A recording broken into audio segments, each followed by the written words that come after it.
Mike T here for Bad Fish.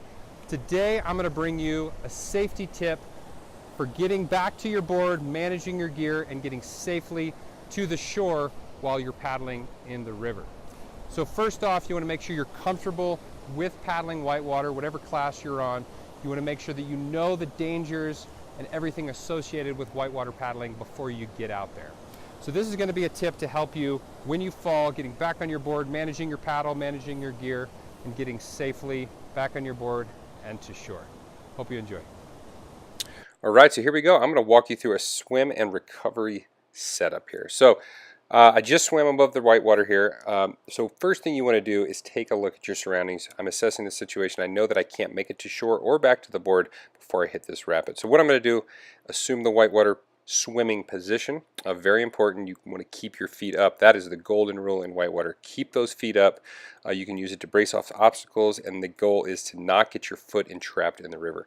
So if you remember something, remember that. So I'm going to go ahead and take this like a champ, and as soon as I get through, I'm going to flip over and go into recovery mode. So you'll note I didn't let go of my paddle. That's really important. You don't want to be swimming after that downstream.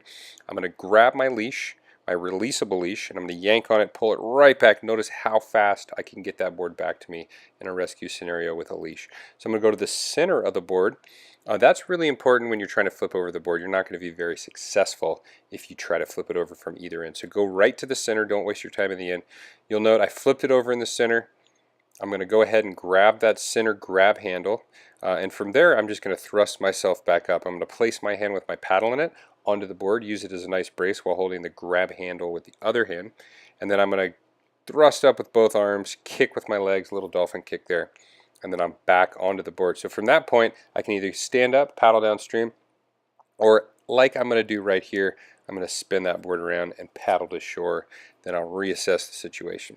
So just to recap what I did, so a couple important factors. One is never stand up in whitewater. Make sure you're aware of that whitewater swimming position, know how and why to use it so you don't get foot entrapment in the river. Secondly is don't let go of your paddle. That's really important, otherwise you'll be getting back to your board and then you're going to be swimming downstream after your paddle as well, so it's going to take a long time. Paddles disappear really quickly. And also, you'll note that I used a leash in this video. I'm a really big fan of the leash. Make sure you have a releasable system in the river. That's the key. But as you noted, I yanked my board back to me. I'm back to my board in a split second. So recovery time goes down dramatically with a leash and the proper leash. So there you have it. That's a swim and recovery.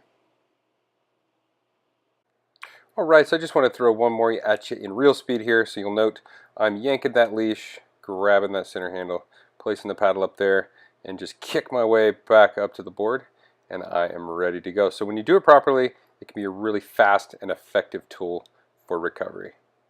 Thanks again for watching, everybody. If you have any questions or comments, go to rivershred.com. Remember, when paddling whitewater, safety is key, so you want to make sure you know everything you need to know before you get out there. Have a safe and fun time on the water.